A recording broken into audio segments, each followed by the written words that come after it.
सभी गुरु प्रेमियों को सादर जय गुरुदेव।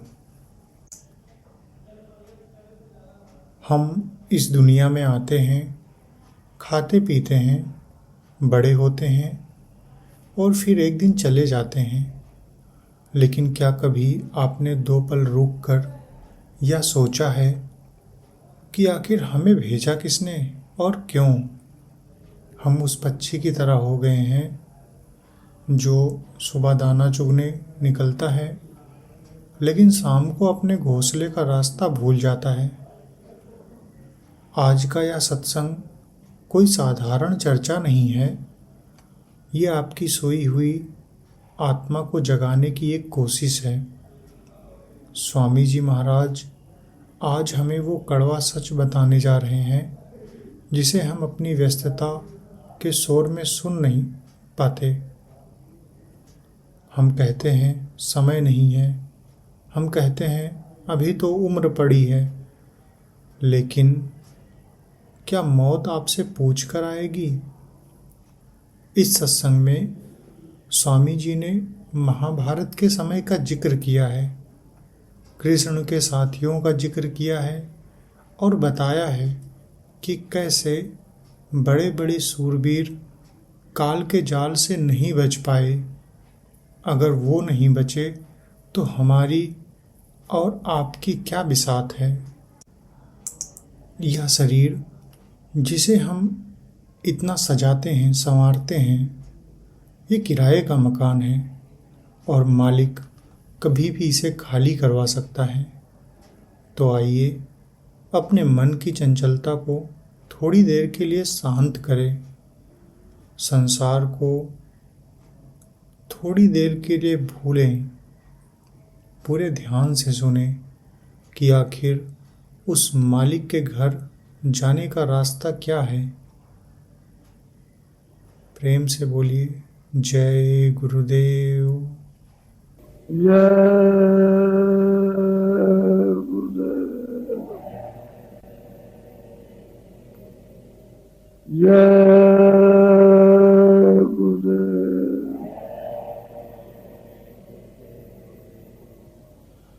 जय गुरुदेव नाम किसका? जय गुरुदेव नाम किसका?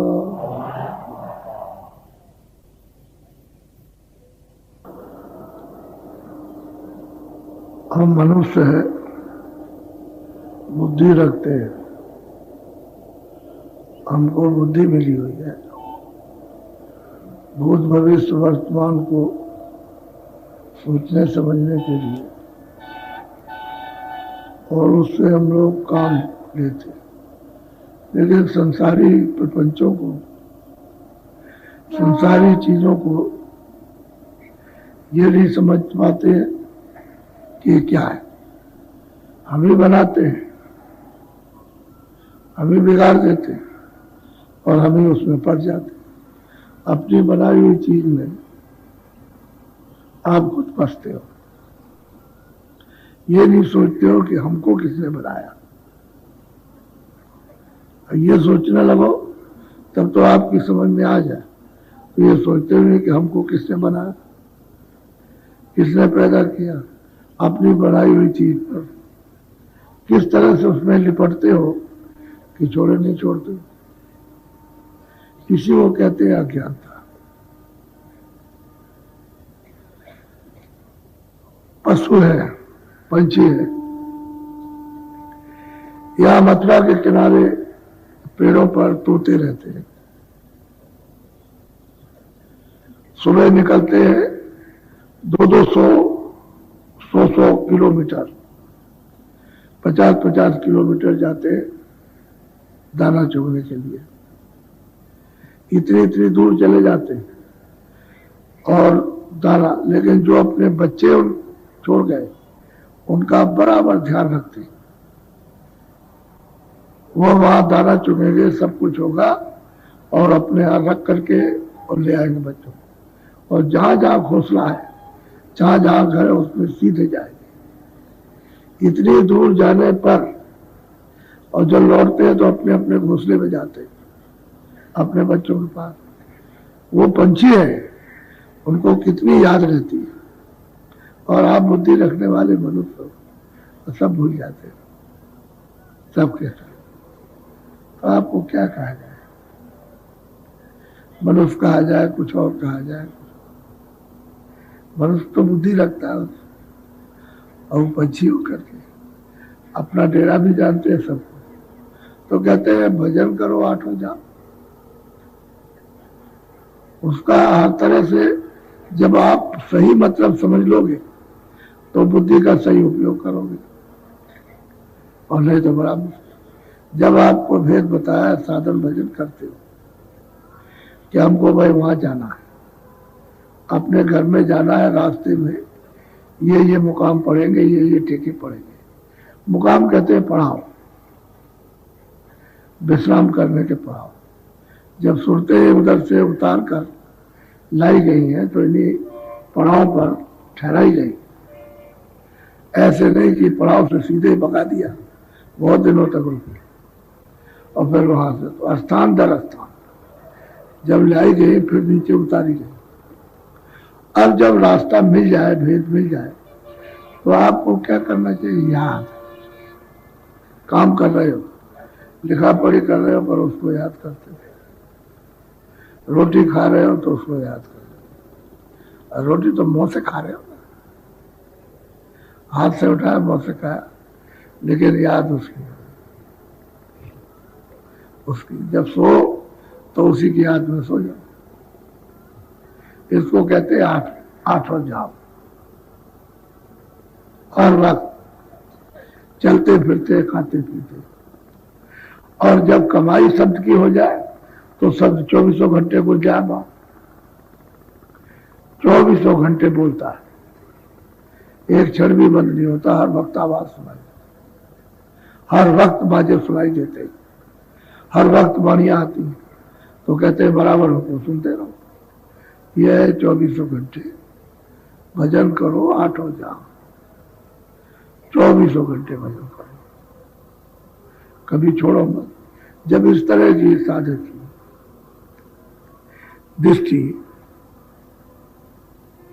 लग जाती है तो उसका सब कार्य, शरीर के काम का, उसका सबका परमार्थी होने लगता है, परमार्थी कार्य होने लगेगा। वो कर्म परमार्थी होने, तो वो कर्म लिपायमान नहीं करता, आपको बंधन में नहीं डाल सकता। और जो इसमें लग करके करोगे उसको छोड़ करके उससे बंधन हो जाएगा। आपने पेट भरने के लिए, बच्चों की सेवा के लिए, आए गए के सत्कार के लिए वो कर्म किया है, तो आपको बांधेगा नहीं। लेकिन अतिरिक्त जो कर्म करोगे तो आपको बांध लेगा। तो उधर से ध्यान हट गया, चिंतन हट गया, याद नहीं करते हो, और शब्द को आपने प्रकट नहीं किया, उस शब्द का साथ नहीं किया, तो 24 घंटे आठों जाम फिर आप नहीं कर सकते। तो भजन करो आठों। पहले जो है आपको, जब थोड़े लोग थे, बड़ा कमरा, बड़ा हाल, या किसी से घिरवा दिया कि भाई इसमें जो जिज्ञासु है इसमें आ जाए और बैठ जाए, इनको नाम दे दिए, नामदान दे दिए। तो आप नामदान लेते तो ऐसा नहीं सोचो कि वो जो आकर के अंदर बैठ गए वो चले नहीं गए, उसमें से बहुत चले गए फिर कभी नहीं आए। आपने तो सोचा कि ये नामदान ले गए, नामदान ले लिया, तो बस ऐसा नहीं। चाहे ऐसे भर्ती करो, चाहे खेल के भर्ती करो, तो कैसे भी आप भर्ती करो, लेकिन जो चलने वाले हैं उनको पकड़ लेते हैं, और जो नहीं चलने वाले हैं उनको उम्मीदवार कि अब की जब आएंगे तब फिर मतलब यह है कि तुम्हारी परीक्षा होगी, फिर ले लेंगे। सत्संग सुनो, तो लोग सत्संग सुनते रहते हैं, फिर ले लेते। सत्संग से मजबूती, स्थिरता, पक्का धारणा, इच्छा जागती, लगन लगती है, तो सत्संग सुनने की बड़ी जरूरत है। ऐसे नहीं कि नामदान दे दिया बस हो गया, नहीं। सत्संग जरूरी है, और फिर भजन। तो सत्संग से भजन होगा, वैसे नहीं। तो कहते हैं कि भजन जो गुरु ने रास्ता दिया उसका भजन। जो जो आपको नामदान में जो बताया, जो युक्ति बताई, उसका भजन करो, इसको कहते हैं गुरु का भजन। दिया हुआ नाम भजो। वो तो अंदर का भेद बताया, उन्होंने अपना भेद तो कुछ नहीं कहा। वो तो स्थान स्थान का भेद, कि भाई ये ईश्वर का भेद है, ये ब्रह्म का भेद है, ये पार ब्रह्म का भेद है, ये उनका भेद, ये सच्चे, ये सत्पुरुष का भेद है। तो भेद बता दो। वो कहा मदद मैं करूंगा तुम्हारी, मैं यहां भी तुमको मिला हूं, और जब तुम अंदर चलोगे तो उधर भी मिलूंगा। लेकिन यह है कि अंदर चलने के लिए हमारा तुम्हारा प्रेम हो जाना चाहिए। हम तुमसे प्रेम कर लें तो हमसे प्रेम कर लो, मैं तुम्हारा हो जाऊं तो हमारे हो जाओ, इसमें आसानी होगी। जब मित्र से प्राप्त प्रगाढ़ मित्रता हो जाती तो जिधर हो जाता उधर हो भी जाता। जिससे प्रेम किसी से भी हो, उधर जाएगा तो भी उधर चला जाएगा। ऐसे ही महात्माओं से प्रेम कर, तो उनके साथ जाने में तकलीफ नहीं, उनको लेने में तकलीफ नहीं, उनको पकड़ने में तकलीफ नहीं। अब प्रेम नहीं है, ना आप उनके साथ जाओगे ना आपके साथ, ना आपको पकड़ेंगे और ना आप उनके साथ जाओगे। तो प्रेम, भजन करो, आठ हो जाओ। तो प्रेमी को फिर सत्संग जब सुनेगा तब फिर ये लगन लगेगी। पहले उसकी समझ में क्या आएगा कि नामदान क्या कहते हैं, ये दुनियावी मंत्र थोड़ी है, कैसे मंत्र दे दिया तो ये मंत्र, ये नामदान है, आत्म धन का दान। उन्होंने भेद बताया कि खजाना गड़ा हुआ है, अभी बैठ के तुम थोड़ा सा मदद करो निमित्त मात्र, तो हम साथ देते खुद जाएगा, खोद लोगे और प्रकट हो जाएगा। फिर साधक साधना करता, उसमें वो गुरु मदद कर देते, मदद करते, सहायता देते, तो फिर प्रकट हो जाता। अब घाट पर बैठ कर तो पूरी मदद करते, अगर खींचेगा नहीं तो सूरज चढ़ेगी नहीं, वो खिंचाई करते, वो शब्द में डाल करके खिंचवाते, तब ये सूरज चढ़ती है, नहीं तो ऐसे कैसे। और आप दिन रात बैठे रहो और गुरु की कृपा न हो तो इतना भी नहीं आएगा, कुछ नहीं सुन सकते। और घाट पर बैठा करके सुनाते, क्योंकि तुम्हारे पास कर्म बहुत लगे हैं, बहुत कर्म बेशुमार, वो तुम उनको अपने आप धो नहीं सकते हो। तो गुरु की कार्रवाई समर्थ है, वो सब कुछ कर सकते। कर्मनाश करने का किसी को भी अधिकार नहीं है, क्योंकि उसके परे वो जाते नहीं। तो जो उसके परे जाएगा वो कर्मनाश करे, उसके परे नहीं जाएगा तो कर्म कभी नहीं नाश हो सकता। तो जब हम शरीर में बंधे हुए पंचभौतिक में, तो सूरत इसमें फंसी है, अब इससे नहीं निकलती। कैसे निकलेगी? इसी में फंसी, और इससे फिर इसमें फंस गया। ये भी तो जड़ चीज है, इनमें फंस गए तो वहां से कैसे सिमटेगी? नहीं निकलती। लेकिन जब भजन करते हो तो धीरे धीरे धीरे धीरे वो सिमट करके समझ आती है। तो कहते हो हमारा ये सब शून्य हो गया, शून्य हो गया, इधर का कुछ ख्याल नहीं रहा। जब भजन बनने लगता है और आवाज सुनाई देने लगती है और दिखाई देने लगता है, तो इधर का सब ध्यान टूट जाता है, सब हट जाता है, फिर उधर हो जाता है, तो सिमटाव होता है। जब सिमटाव होता है तो कहते हैं ये सब काम नहीं करते, ये बिल्कुल ऐसे हो जाते हैं जैसे मुर्दा, जैसे इनमें कोई जान है ही नहीं, निरस। अब चेतनता रहेगी तब तो एक उम्र काम करेंगे, हरकत करेंगे, और चेतनता नहीं रहेगी तो हरकत नहीं होगी, तो सिमटाव होता है। तो दोनों आंखों के जब सूरज सामने सिमट कर रहती है, शरीर से बाहर हो, शरीर के बाहर दरवाजे पर आ गई सिमट करके, और फिर यहां से फिर गुरु मदद करते, ताकि जब वहां मदद करते हैं तो शब्द सुनाई देता है, उसको पकड़ते हैं, दिखाई देने लगता है। तो जब ऊपर की तरफ जब चढ़ती है तो शरीर से अलग हो गई। उसका भी एक नाका है, यहाँ से यहाँ तक शरीर की हद बनती है, इसके बाद नहीं। तो सूरज जब उधर हो गई तो उधर लिंग शरीर है, क्योंकि इसी में वो फिट है। स्थूल शरीर के अंदर में लिंग शरीर, और लिंग शरीर के अंदर में सूक्ष्म शरीर, और सूक्ष्म शरीर के अंदर में कारण शरीर। तो जब ऊपर से जब सूरत आई है तो उसने कारण शरीर कपड़े को पहना, और जब नीचे उतारी गई तो सूक्ष्म, तो त्रिकुटी में कारण, वहां इसको कारण कपड़ा पहना दिया गया, ऐसे झिल्ली डाल दी। लेकिन कुछ ऐसा नहीं मालूम हुआ कि कोई उसके ऊपर पर्दा पड़ गया, बहुत बारीक पर्दा, जैसे चश्मा लगाइए तो दिखाई तो सब देता, लेकिन सामने चश्मा लगा, ऐसे ही पर्दा पड़ गया उसके ऊपर में कारण से। जब सहतल कमल में आई तो वहां सूक्ष्म कपड़ा डाल दिया, अब उससे थोड़ा सा मोटा, वो बहुत बारीक था, ये उससे थोड़ा सा बारीक तो ये भी है। और जब नीचे उतारी गई सहतल कमल से नीचे, तो स्वर्ग वैकुंठ में इस पर लिंग कपड़ा डाल दिया, अब वो उससे भी ज्यादा मोटा है। और जब यहां पिंड में लाई गई तो ये स्थूल 4 कपड़ों में बंध है। ये स्थूल है, लिंग है, और सूक्ष्म है, और कारण है।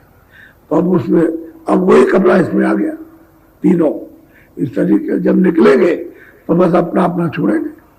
ये छोड़ देगा, फिर ऊपर में लिंग छोड़ देगा, फिर ऊपर में सूक्ष्म छोड़ेगा, और त्रिकुटी में कारण छोड़ देगा। जब कारण छोड़ देगा तो सूरत आजाद हो कर्मों से, चाहे पाप हो चाहे पुण्य हो, कुछ भी हो, कोई कर्म सबसे अलग हो जाए, तब गुणातीत हो जाएगा, इन सबसे परे हो गए। फिर वो जब परे हो जाएंगे तो शब्द की धार में हो जाती है। इतने कपड़े कोई पार करने वाला हो तब तो उनके कर्मों को माफ कर सकता है, और पार नहीं आता जाता है तो माफ नहीं कर सकता। वो भोगेगा, वो बच नहीं सकता। तो कहते हैं कि ऐसे समृद्ध पुरुष की जरूरत है कि वो मिल जाए सौभाग्य से। अभी तो अपने अपने भाग की बात है कि जीव वहां तक पहुंच जाए सोच समझ करके, कुछ अपनी बुद्धि तो कम से कम काम में ले, तो सोच ले, तो वहां तक पहुंचे तो काम बने। तो घाट पर बैठ करके तब मतलब यह है कि फिर गुरु कार्रवाई करते हैं, क्योंकि बाहर में बगैर दरवाजे के गुरु की कार्रवाई नहीं हो पाती। तो वास्तव में जो दया लेना चाहिए वो दया नहीं मिल पाती, क्योंकि घाट पर सुरत नहीं बैठी। अब एक घाट को छोड़ के मन इसको बुद्धि उचित खींचे खींचे इंद्रियों के दरवाजों पर, भोग विलासों में, तमाम वासनाओं में, इसमें ये लिप्त है तो भागता फिरता, कभी आंख पर, कभी कान पर, कभी नाक पर, कभी किसी पर, कभी इंद्री पर, कभी इधर कभी उधर भागता फिरता है। 9 दरवाजे उन पर चारों तरफ, तो स्थिर होता नहीं है, तो कार्रवाई नहीं हो पाती। जब उसको घेर के ले आएंगे और दोनों आंखों के सामने तिल पर जब उसको एकाग्र करेंगे, एकत्रित करेंगे, तो कार्रवाई। इसीलिए जोर देते रहते, कुछ करो कुछ करो कुछ करो, चेत के करो, कुछ थोड़ा सा 2 मिनट रोको, 4 मिनट रोको, 10 मिनट रोक लो, थोड़ा रोकने की कोशिश करो, तो ये भागता रहता। तो असल में बात यह है कि आप में भूख नहीं है, प्यास नहीं है, अभी दर्शन दीदार की, इस जगत से छुटकारा पाने की अभी आपके अंदर तड़प नहीं है, उसको पाने की प्यास नहीं लगी, उसी में देर होती। लेकिन सत्संग सुनते सुनते प्यास भी लग जाएगी, भूख भी लग जाएगी, और तड़प भी आ जाएगी सत्संग बगैर बोलो। तो ये इस बात का ये ध्यान रखो कि उनके एक शब्द के कितने माने। एक ही शब्द लीजिए तो उसको कहते नहीं आप, और उसका पूरा नहीं होगा। इसलिए भजन करो, जो गुरु ने नामदान दिया है उसका भजन। घाट पर बैठ करके, और तो मतलब यह है कि जो सो गया है, आप सो गए उसकी तरफ से, तो आप धीरे से लग करके जाग जाओ। शब्द तो हो ही रहा, नाम तो हो रहा, नाम तो कभी बंद होता नहीं है, तो तुम्हारे ऊपर में पर्दे पड़े हुए, इसकी वजह से अचेत हो गए। अब गुरु चिता लेंगे, वो जगा लेंगे, लेकिन बैठी तो रहो सामने, सामना मत छोड़ो, इधर उधर हो जाओगे तो फिर बड़ा। तो सत्संग मुख है, बगैर सत्संग के कोई नहीं जान सकता, किसी को नहीं मिलता। और सत्संग के साथ सेवा, सेवा के साथ भजन, बस ये सत्संग सेवा भजन, सत्संग सेवा भजन। बोलो। मिली नर देह यह तुमको, बनाओ काज कछु अपना। कहते हैं नरदेह जो आपको मिली है, ये इसी लिए मिली है कि भवसागर से इस जीव को पार कर दो, ईश्वरत को ले जाओ। दूसरा पार करने का कोई शरीर नहीं है। इस मृतलोक में सबसे महान और ऊंचा और अमोना 84 का ये पूरा चक्कर काटने के बाद ये मिलता है। जब तक पूरा चक्कर नहीं काट लोगे, अपने अपने कर्मों का पूरा हिसाब, छोटे से छोटा बड़े से बड़ा, तब तक फिर नरदेही नहीं मिलेगी। तो इतना चक्कर काटने के बाद आपको नरदेही मिली, अब जगह पर आ गए, तो कहते हैं इससे कुछ काम करो अपने लिए, यानी सूरत के लिए। तो सूरत तो चेतन है, और जड़ तो है नहीं, और सूरत कोई मन नहीं है, कोई बुद्धि नहीं, कोई चित्त नहीं है, कोई अहंकार नहीं। ये सब चीजें अपने अपने स्थान की हैं। ये मसाला है, ये हमको दिया गया काम के लिए, जैसे ये दिया गया काम के लिए, ऐसे ही मसाला दे दिया गया। अब चेतनता से तो काम करता है, लेकिन वैसे जड़ है, वैसे मन बुद्धि चित्त ये चेतन नहीं है, ये तत्व है जड़। लेकिन जहां ये चेतनता है वहां चेतन बुरा, उस चेतन के साथ तो इनका भंडार है। जब ऊपर से सूरत उतरेगी तो पहले तो अकेली आई है शब्द के साथ, जब उतरेगी तो साथ साथ जब कपड़ा पहनाया जाएगा तो ये दिया जाएगा। कपड़े इसलिए पहनाया जाता कि शब्द, स्पर्श, रूप, रस, गंध 5 चीजें, इसका बोझ शुरू हो गया। शब्द का बोझ, स्पर्श का बोझ, स्पर्श कर दिया, रूप का रूप दिखाई दे रहा, सुगंधी है और रस है, मिठास, इन सब चीजों का बोध होने लगता है। ये चीजें मिली।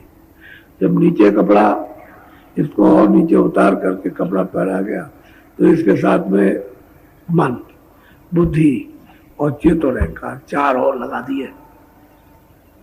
इसी के साथ शब्द, स्पर्श, रूप, रस, गंध और मन, बुद्धि, चित्त और अहंकार, ये हो गए 9।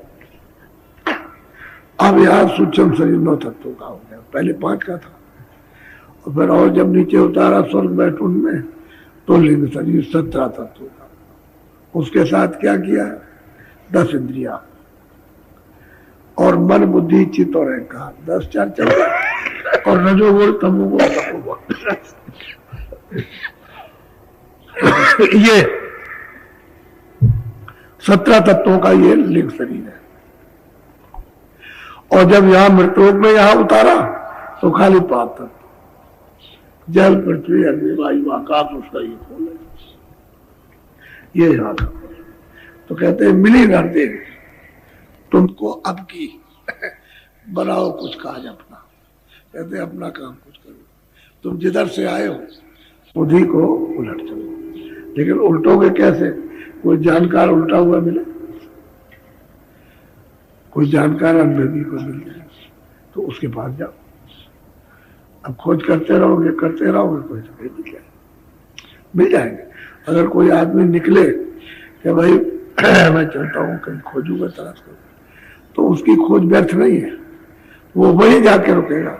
मुझे मालूम है, जब मैं खोज रहा था एक त्रिकालदर्शी पंडित मिले, कह लगे देखो मैं त्रिकालदर्शी हूँ, मुझसे जो पूछना हो पूछ लो। तो हमने कहा महाराज हम कुछ पूछना तो कुछ नहीं चाहते, आप ईश्वर बताइए। कह देखो असली बात यह है कि तुम ये हो, बताओ। तो मुझे उनके बताने पर बड़ी श्रद्धा हुई। तो उन्होंने साफ कहा कि देखो ऐसा है कि जिस चीज की तुम तलाश करते हो वो मेरे पास नहीं है। वैसे मैं तुमको त्रिकाल दर्शी को बता दूंगा, लेकिन वो चीज मेरे पास नहीं है, क्यों मेरे पास तुम रुक नहीं सकते हो, तुमको दूसरी चीज की तलाश है। और ये बता सकता हूँ कि कितने दिन में मिल जाएगी, 6 महीने के अंदर में आपको मिल जाएगा, ये उन्होंने बताया। तो बस कह लगे आप ऐसे ही, आप सब जगह ऐसे ही तलाश करते रहो, खोजते रहो, और वो 6 महीने के अंदर आपको मिल जाएगी, ये हम बता देते आपको, लेकिन मेरे पास नहीं है। और तुम मेरे पास रुक भी नहीं सकते हो, मैं अगर रोक लूँ तो नहीं रुकोगे, क्योंकि वो चीज है नहीं हमारे पास, और 6 महीने मिलेगी। तो तलाश करते करते करते 6 महीने पूरे नहीं हुए और स्वामी जी महाराज मिल गए। सही बताया था। कहने का मतलब ये है कि खोज करते रहो, और जो चीज की खोज है आपको नहीं पता है कि मैं क्या खोज रहा हूं, लेकिन वो मिल जाएगी, कि वो तो महापुरुष काम करते रहते हैं, दर्शन पान उनका भी, और वो सत्य देश में जाते हैं, पूरा मतलब रोज हाजिरी देते हैं वहाँ, और वो सबको जानते हैं, उनको कोई नहीं जानता, वो कभी प्रकट होते भी नहीं, और जब से सुनते आए तब से वो आए, और बराबर संभाल करते रहते। ये उन्हीं की तो कृपा है जो प्रकट संतों को भेजा गया। अगर सत्पुरुष के दरबार में ये सब चीजें पेश न करते तकलीफों की, तो जीवों को तो कभी मौका मिलता ही नहीं घर जाने का, पता ही नहीं लगता कि घर कहाँ है। तो उन्हीं की दया हो गई, तब फिर सत्पुरुष ने वहां से फिर संतों को भेजा, जाओ प्रकट हो करके और रास्ता इनको बताओ, मदद करो, ले आओ। और गुण तब भी है, उनको कोई नहीं पहचान, क्योंकि वो ये काम तो करते नहीं, और उनको कोई पहचान नहीं सकता। कहीं मुख चलाएंगे, कहीं कुछ करेंगे, कहीं कुछ ऐसा, ये सब दिखावटी वो करते रहते हैं, कोई नहीं जानता, और जानते सब, कुछ नहीं छुपा उनसे, क्योंकि वो दरबार में हाजिरी देते और सबके पास जाते हैं, खुदा के पास भी और रब के पास और अल्लाह के पास, और ऊपर जाएंगे उसके पास लौट के आएंगे, लेकिन उनको नहीं कोई पहचान। इतना ही लोग जानते हैं कि बहुत सीधे हैं बस, इसके अलावा कुछ। और प्रगट जो संत होते हैं उन्होंने ये काम, ये बताते हैं रास्ता और मदद देते हैं। बोलो। पांचो माते आई इस जग में, जानियो रे ने का क्यों इस जगत में आकर के फंसते हो? अरे भाई जितना कम अपने को फंसो उतने अच्छा। तो तुम ये सब देख रहे हो जो कुछ, ये सब रात्रि का स्वप्न है। सही बात यह है कि जब रात को सो जाओ तो सब कुछ, न कोई राजा है, न कोई रैयत है, न कोई धन है, न दौलत है, न बच्चे, क्योंकि सो गए। तो रात्रि का जब उठे वो तो है बात, एक गरीब होता है कि मैं फलाने मुल्क का बादशाह हूं और सब मेरे हुक्म में चल रहे, रात को स्वप्न देख रहा और सुबह उठा रहा। ऐसा ही है, राजा है, रात को सो रहा और फकीर हो गया कि हमारा सब रात का सब चला गया, कुछ नहीं बात। और आँख खुली तो जैसा का तैसा। कहने का मतलब ये सब रात का, दिन का भी स्वप्न है और रात का भी स्वप्न। दिन देखो रात को सो खत्म, रात को देखो दिन में जब वो खत्म, तो ये रात्रि का स्वप्न है पूरा का पूरा। इसमें कुछ भी पढ़ने वाला नहीं, अपने हाथ ये सब भरने में। और मतलब यह है कि फंसना ही फंसना है और मिलेगा कुछ नहीं। वो तो हिरन जब दौड़ता है रेतीले मैदान पर तो सोचता है कि अभी पानी भरा, ऐसा मालूम होता है कि पानी भरा, तो बड़ी चौकड़ी लगाता, आगे जाता नहीं, फिर देखता कि अभी ये आ गया पानी, और भगेगा। प्यास के मारे वो भागता है, पानी नहीं मिलता। इसी तरह से मनुष्य शरीर में ये जीव भाग रहा है, ये मन के कहीं मिल जाए हमको, तो कहीं नहीं मिलता, चारों तरफ भागता। तो कहते हैं फंसो मत जाल, ये सब रात्रि का दिन का स्वप्न है। इससे कुछ करो अपना काम। नरसे बड़े सौभाग्य से ये जुगों जुगों की बात अब की आपको दी गई, इसीलिए कि अब की भजन कर लो, और सूरज जहां से आई है वही पहुंचा दो इसको, ये करो। नरदेही को बर्बाद मत करो। बोलो। देह और गृह सब झूठा, वर्म में काय को खप। और कहते हैं कि ये देह और देह संबंधी सामान, कहते हैं दोनों झूठे। तो कहते हैं क्यों इस भ्रम में फंसते हो? जिसने ये अमूलक चीज दी है और सूरत बैठी है, उससे कुछ काम कर लो उसके शरीर से, ये भी झूठा। और ये सब जो लगाव रखे हैं, जो आपने ये जो, वो भी झूठा। नहीं ये तुम्हारे काम का, ना वो तुम्हारे काम का, एक भी काम कर। सब कहते हैं कुछ अपना काम करो, अपना। भ्रम में क्यों फंसते हो? महात्माओं के पास तो सही बात है भ्रम में, खाली ये उद्देश्य रखना कि इसकी हिफाजत करना, कपड़ा दे करके, खाना देकर, पानी दे करके, गर्मी सर्दी बरसात से बचाकर, इसलिए कि इसमें सूरत बैठी है। तो ये अगर खराब हो जाएगा तो सूरत भजन नहीं कर सकती। इसलिए इसकी मलहम पट्टी करना, इसको निरोगी रखना। तो आप उतना ही इस्तेमाल करो जितनी जरूरत है, ताकि ठीक रहे, रोगी ना होने पाए। और संयम तोड़ दोगे तो रोगी हो जाएगा, और संयम से रहोगे तो स्वस्थ रहेगा, तो भजन बन जाएगा। आपको तो शरीर को निरोगी रखना चाहिए। तो महात्मा कहते हैं कि भाई इतना काम करो कि ये ठीक ठाक रहे, उससे भजन हो जाए। और जैसे भजन बन जाए, आपका अपना भजन बन जाए, तो उसका शरीर उसका, फिर आपको कोई तकलीफ नहीं। जीवत मृतक हो रहा हो, जीते मर जाओ। यानी जब मौत आएगी तब बहुत तकलीफ होगी। तो कहते तुम पहले उसका शरीर छोड़ दो, पहले ही। तो सूरत को जब ऊपर चढ़ा दोगे, शब्द के साथ मिलकर के ऊपर चढ़ेगी, तो हम अपना शरीर छूट जाएगा। वो तो ठीक वही अवस्था हो जाती है जैसे मौत की। फिर ये मौत व्याप्ति थी, इसकी कोई पीड़ा नहीं होती, क्योंकि वो शब्द को पकड़े रहती है। और जैसे समय आया शब्द पलटी, शब्द निकल गई, फिर देने लगती। कहते हैं क्यों भ्रम में फंसते हो? ये सब भ्रम है, धोखा। भ्रम कहते हैं धोखा। संदेह हो जाएगा तो लुकमान हकीम भी दूर नहीं कर सकता, शंका नहीं कोई दूर करेगा। तो शंका हो जाती घर घर में, पति पति में लड़ाई हो जाए, पिता पुत्र में लड़ाई हो जाए, मित्र मित्र में लड़ाई हो, भाई भाई में, राजा रैयत लड़ जाए। शंका बड़ी खराब थी, अति दुखदायी। तो कहते शंका क्यों करते हो? शंका मत। सच्चा रास्ता सही, तो उसमें शंका क्या करना? अबे मिली डर दे तुमको, अभी मनुष्य शरीर मिल गया, ये भी झूठा है, सब सामान झूठा, क्योंकि सामान तो इसने बनाया, तो बनाने वाला ही झूठा, तो सामान झूठा नहीं होगा। जब यही नाश हो जाएगा तो सब नाश हो जाएगा। जीते चीजें शरीर बनाएगा सब नाश। आखिर पंच भौतिक है, 5 तत्वों की जल पृथ्वी अग्नि वायु आकाश, इसको मिला करके बनाया, सब खराब हो जाएगा। वो तो एक सब चीज की एक आवाज होती है। बोलो। जीव सब लोभ में भूले, काल से कोई नहीं बचना। क्या करें जब तक महात्मा न मिले? तो जीव सब लोभ में भूले हुए, मोह में। अब यह है कि वो लोभ और मोह के कारण कर्म करते हो, उसी का तो उन्होंने अधिकार आपको दिया। तभी तो मतलब ये है कि नहीं समझ पाते हो। अगर वो कराता हो, करता होता तो आप क्यों भोगते? आप खुद अपनी इच्छा से करते हो, एक कर्म बन जाता है अच्छा बुरा, तो फिर आप तो भोगते हो।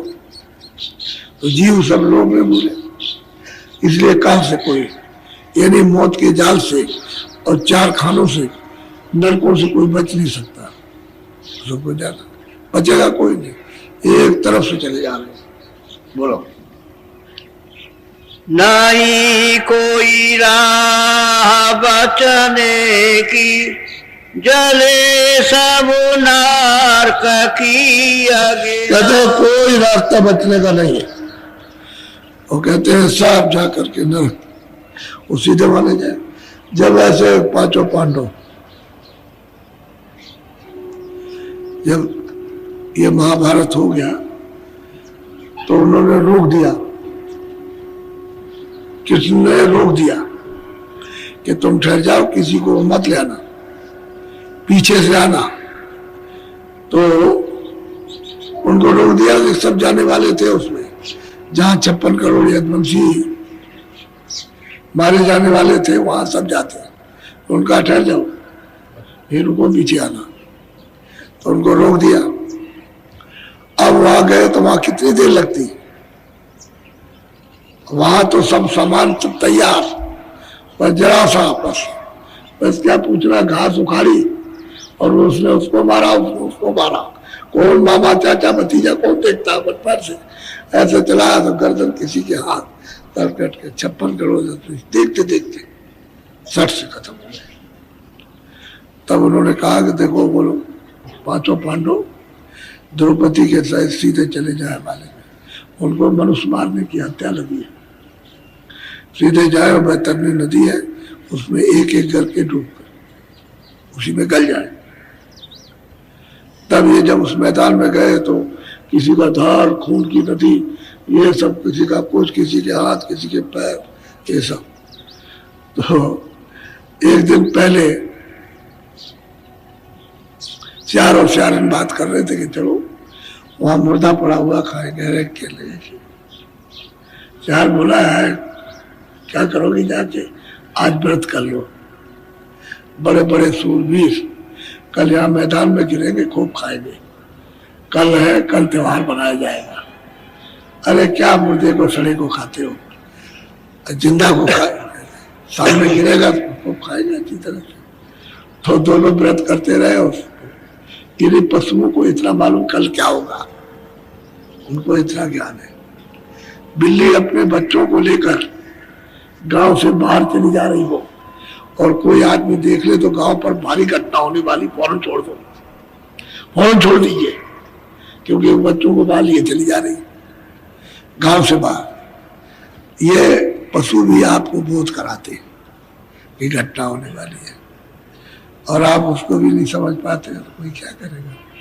कहते हैं नहीं कोई राह बचने की, जले सब नर की, सब के साथ एकदम चले जाएगा। अब उससे बचाएगा कौन, अब तो कर्म का है जो किया। और फिर आज के वक्त में कौन बचा सकता, अब तो आपको पता ही नहीं कि कौन अच्छा कर्म है, तो जो आप कर रहे हो तो करो, ये फिर जी विचार।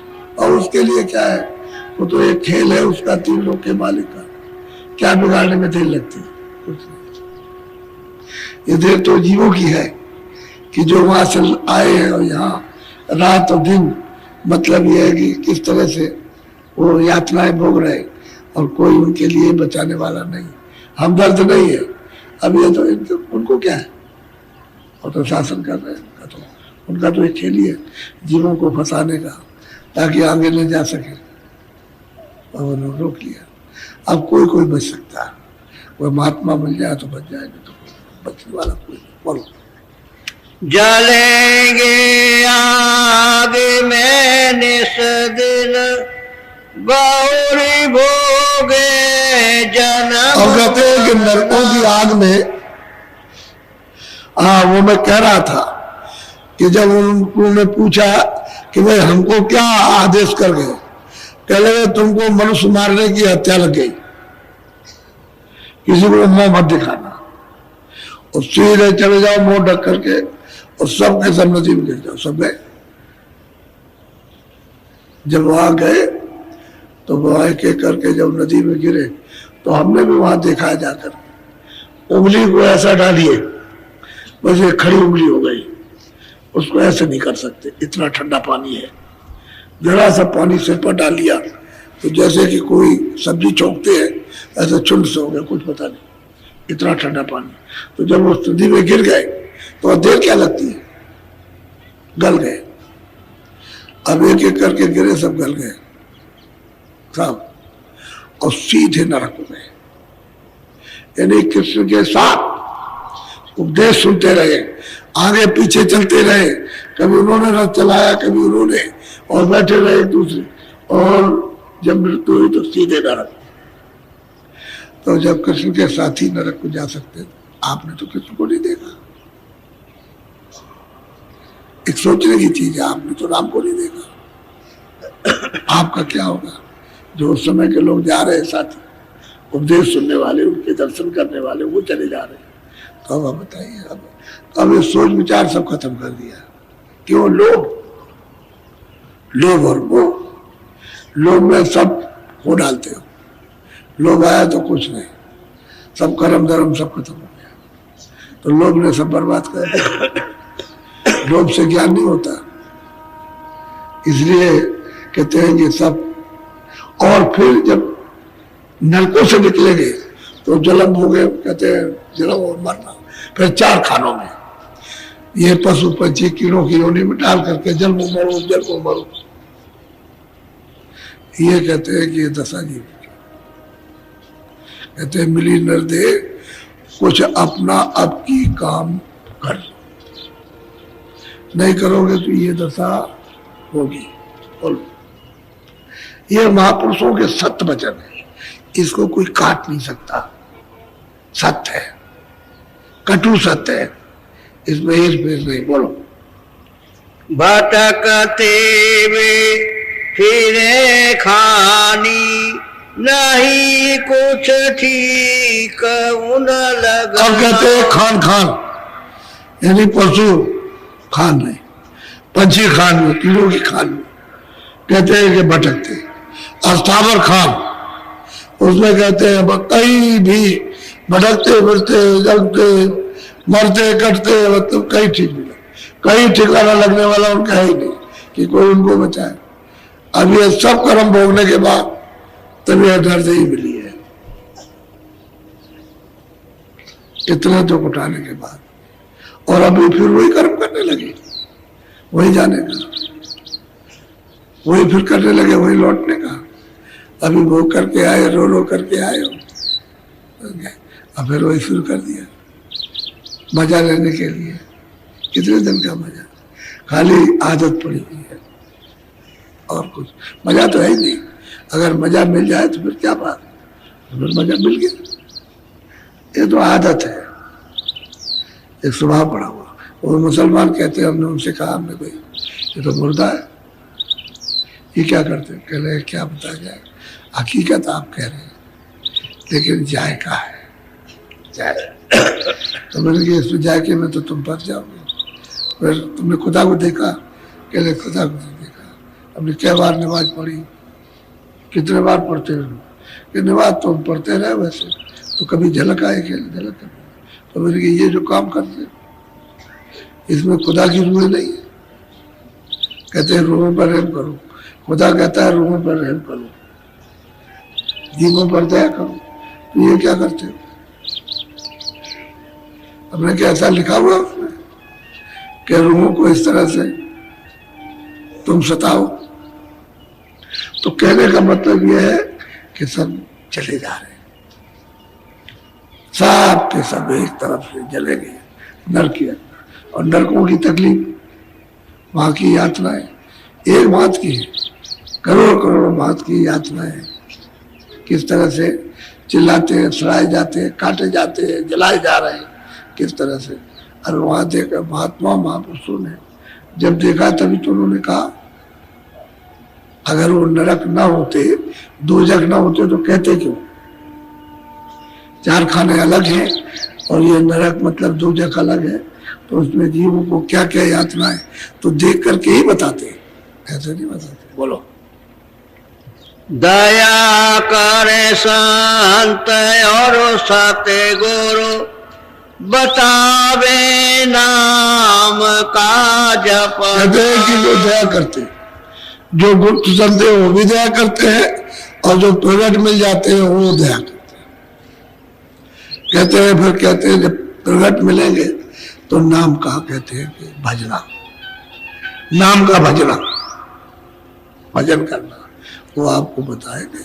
तो कहते हैं नरदेह भजन के लिए मिली है, अब ये कर लो, कपड़े भी पहन लो, खाना भी खा लो, देख भी लो, ये सब कुछ है, बच्चे भी पैदा कर लो, सेवा भी कर लो, ये सब कर लो, लेकिन अपना क्यों समझते हो?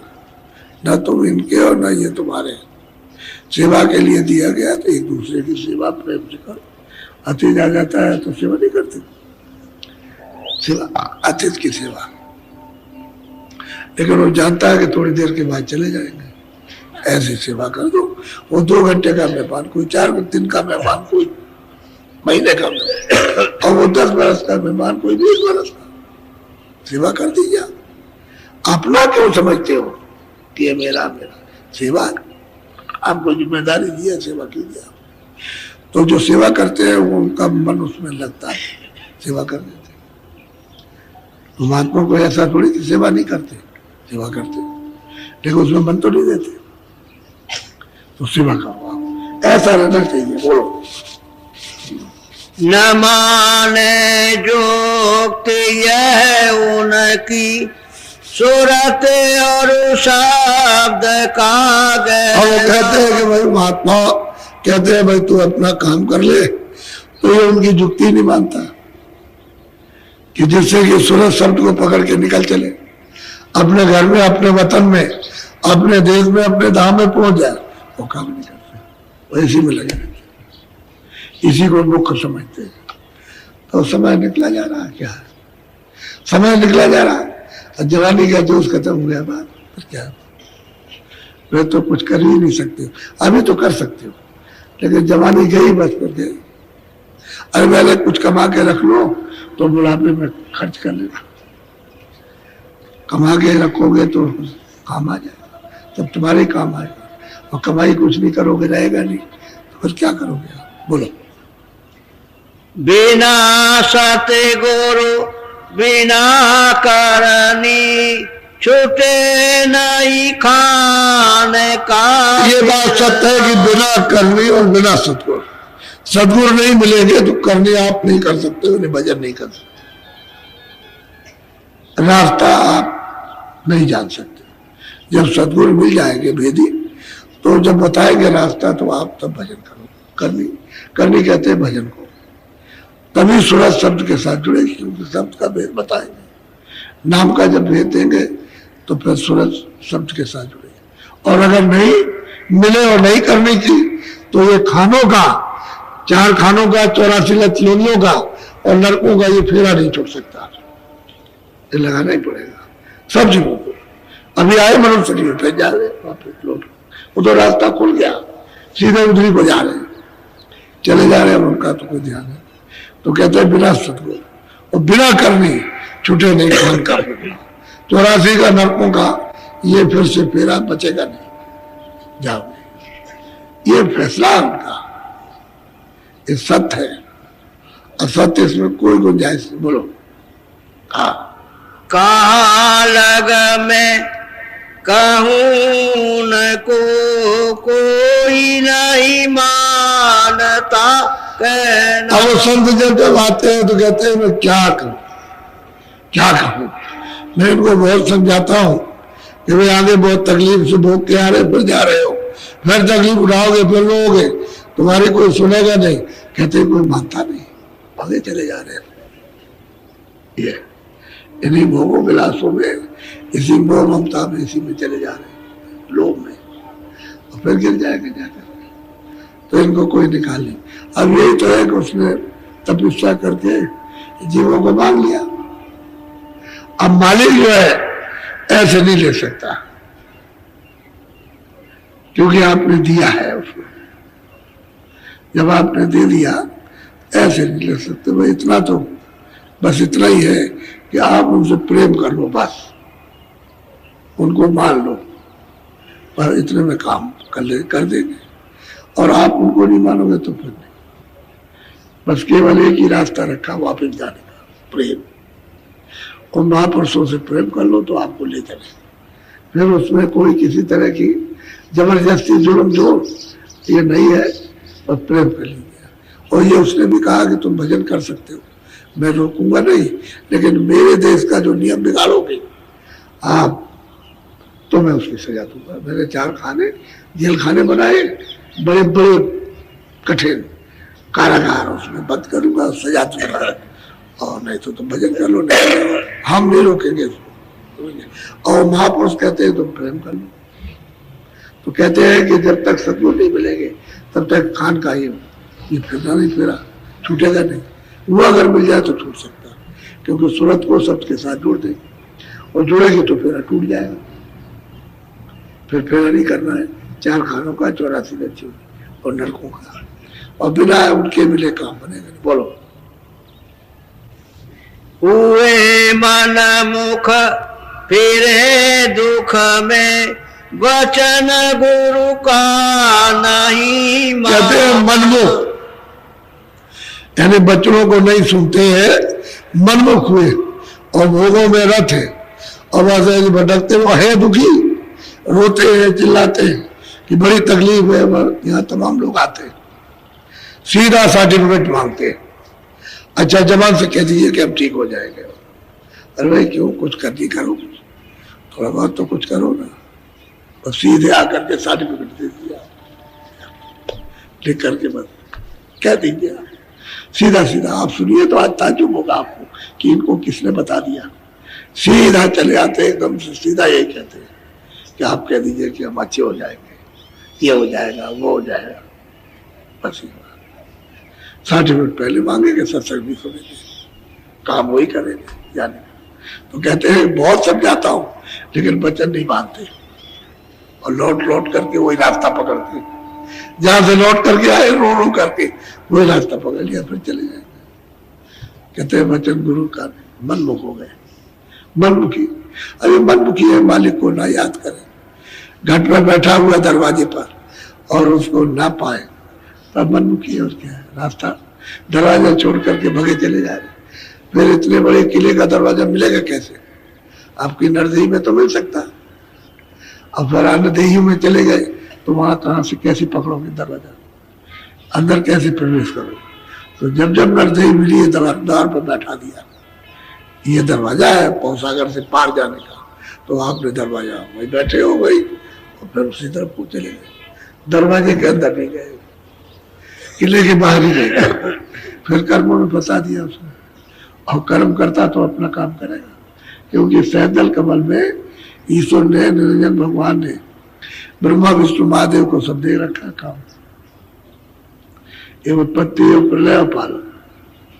तो ब्रह्मा का काम उत्पत्ति का है, विष्णु का काम पालन का, शिव का संहार का, और बराबर करते रहते। इन्हीं को इनसे कह दिया है आद्या मां शक्ति के ये मेरा भेद न जान सके, कि अगर वो जान जाए, उनका भेद जान जाए तो काम छोड़ देंगे। तो कहते हैं मेरे पास कभी ना आने पाए, और 33 करोड़ देवता, 10 करोड़ शंभू, 9 करोड़ दुर्गा, ये सब उनके गण लोग काम करते रहते, और जीवों को पता ही नहीं किस तरह से काम होता है। बोलो। फिक्र नहीं जीव का अपने, पड़ेगा नरक में भूखना। कहते हैं कि अपने अपने जीव का इनको किसी को भी फिक्र नहीं है, जरा भी चिंता नहीं। इतना महात्मा चिताते, जगाते, होशियार करते, सावधान तो वे चले जा रहे हैं, बिल्कुल सुनते ही नहीं, और रो रहे और चिल्ला रहे, बड़ी बड़ी तकलीफ हो गई, ऐसी ऐसी तकलीफ, और दवा वाली काम कर रहे हैं सब। जिसके पास बैठ जाइए आग बरसाएंगे, मर गए, कोई दवा नहीं लगती, सब जगह हुआए, लाखों रुपए कितने खर्च कर दिए, अब ऐसा बता दीजिए बस बिल्कुल ठीक हो जाए मुझसे, और रो रहे। और मतलब ये है कि देखना सब धन दौलत सब कुछ क्या धन करेगा, कर्मी ऐसा किया कुछ है। कहते हैं मतलब भगे चले जा रहे हैं, धीरे जा रहे हैं, और रो रहे चिल्ला रहे हैं। तो कहते हैं फिर नरकों में फूको, फिर चलो जाकर, फिर वहां पढ़ो, फिर जमदूत, उसी को कहते हैं फरिश्ते, और जमदूत कम जालिम, बहुत जालिम। तो इसलिए इनको पता ही नहीं कि क्या होता। बोलो। समाज कर धार लो मन में, कहे गुरु प्यारे निज बचना। कहते भाई समझ करके अपने जीव का कुछ फिक्र करो, कुछ चिंता करो कि भाई ये रुक जाए, किसी तरह बच जाए। और अब कुछ नहीं है तो कहते हो तो निज बचन महापुरुष कहते हैं कि भाई तुम्हारी दुर्गत होगी, अभी मान लो कुछ नरदेही में कुछ भजन कर लो, रास्ता कहते हैं हम बताएंगे, वो मदद करेंगे, रास्ता हम सीधा बताएंगे, मदद करेंगे, उसमें तकलीफ नहीं होगी। उसमें लेट के करो, बैठ के करो, खड़े होके करो, टटी कहीं नहीं समय मिले तो टटी में करो, वहां भी बैठ के भजन कर सकते हैं। क्योंकि आप कहते हैं मुझे समय नहीं मिलता है तो वहीं बैठ जाना, तो टट्टी भी करना, भजन भी करना, दोनों काम हर वक्त मतलब हर जगह कर सकते हैं। लेकिन करने वाला हो तब तो कर लेगा, अब जैसे करना ही नहीं है, आराम होते ही भी ना करे तो कहते हैं अपनी जिंदगी तो फिक्र करो। और महापुरुष तो तुम्हारे हित के लिए सच्ची बात कह रहे हैं। उनको क्या है मतलब तुम्हारे हित के लिए तुम बचो। अब वो तो भाई उसका देश है काल, तो उसके देश में ये नहीं कि भाई वो कसाई हो जाएंगे हमारे साथ शक्ति की, तो कोई शक्ति नहीं करते, वो तो प्यार करते हैं। और प्यार में आप फंस जाएंगे तो निकाले जाएंगे, नहीं तो मनमुख मत कहो, कुछ आदेश को समझो। तुम्हारे हित के लिए कहा जाए ये मत करो, ये खराब काम है, इससे दुख होगा, तकलीफ होगी, पीड़ा होगा, रोगी हो गए, मतलब यह है कि अंधे हो जाओगे, बहरे हो जाओगे, और ये अच्छा कर्म है, इससे तुम आराम पाओगे, तो वो काम करो जिससे आराम मिले। अब वही करोगे जिससे दुख मिलेगा, तो फिर कैसे, फिर आत्म कल्याण कैसे होगा, वो तो बहुत दूर है। अब वो तो दोनों कर्मों को छोड़ना, यानी पाप को भी छोड़ना, उनको बुरे अच्छे को सबको, तब तो जीवात्मा यहाँ से पास चलेगी। वो उनके पास सामान है, अपना सामान दे करके तुमको साफ कर देंगे और निकाल लेंगे तुमको। तो हर तरह से महात्माओं ने जीवों को संभालने की कोशिश की, जब जब आए तब तक, लेकिन जीव ऐसे रहे कि बस फंस गए इसी में, मोह ममता लोभ में। ये तो लोभ सकल व्याधियों का मूल, यानी लोभ जो मोह सब व्याधियों का मूल है, यानी दुखों का कारण, खजाना है। और जिसमें ये आ गया और रोता ही रहता है, कभी प्रसन्न नहीं होता, रोते रहते, पहले भी रोते रहे अभी, और जाते वक्त भी रोते चला गया।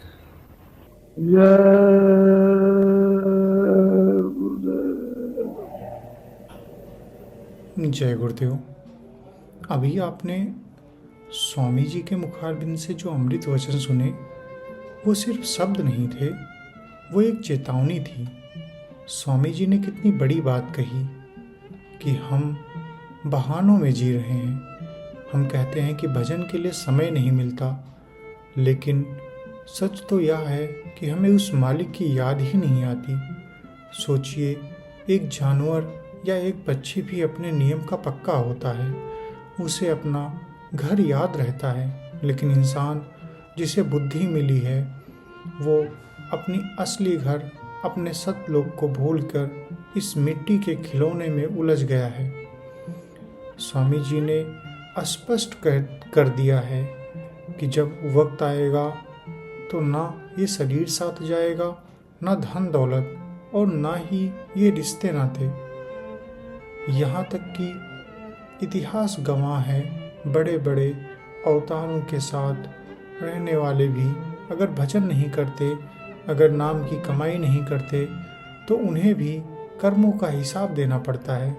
काल किसी को नहीं छोड़ता। ये सत्संग हमें डराने के लिए है, बल्कि समय रहते सावधान करने के लिए है। जवानी के जोश और सुंदरता, ये सब क्षण भंगुर हैं, 4 दिन की चांदनी है। तो अब सवाल यह उठता है कि उपाय क्या है, रास्ता क्या है? रास्ता वही है जो गुरु महाराज ने बताया, नाम की कमाई। अपने 24 घंटे में से कुछ समय उस मालिक के लिए निकालिए जिसने आपको ये श्वासें दी हैं। शरीर को स्वस्थ रखिए, अपनी जिम्मेदारियां निभाइए, लेकिन अपनी सूरत, अपनी आत्मा को शब्द के साथ जोड़ना मत भूलिए, क्योंकि अंत समय में जब सब साथ छोड़ देंगे, तब सिर्फ गुरु का दिया हुआ नाम ही आपका हाथ पकड़ेगा। भाइयों बहनों, ये जीवन एक अनमोल हीरा था, इसे कौड़ियों के भाव मत लुटाइए। आज रात जब आप बिस्तर पर जाएं, तो खुद से सवाल जरूर पूछिएगा, अगर आज मेरी आखिरी रात हो तो क्या मैं अपनी कमाई कर ली है? गुरु ढूंढने से मिलता है। अगर प्यास सच्ची होगी तो कुआं खुद प्यासे के पास आएगा। जैसा स्वामी जी ने कहा, तड़प होनी चाहिए। 6 महीने क्या, अगर लगन सच्ची हो तो पल भर में मिल सकता है। आइए हम सब मिलकर अपने गुरु के चरणों में यही प्रार्थना करें कि हे मालिक, हमें इस भूल भुलैया से बाहर निकालो, हमें इतनी शक्ति दो कि संसार में रहते हुए भी संसार से अलग रह सकें। आप सभी इस सत्संग के वचनों पर विचार जरूर करिएगा। सिर्फ सुनने से काम नहीं चलेगा, करने से काम बनेगा। अगले सत्संग में हम फिर मिलेंगे और कुछ गहरी बातों के साथ। तब तक अपने और अपने परिवार का आध्यात्मिक ध्यान रखें, भजन सिमरन में मन लगाएं। प्रेम से बोलिए जय गुरुदेव।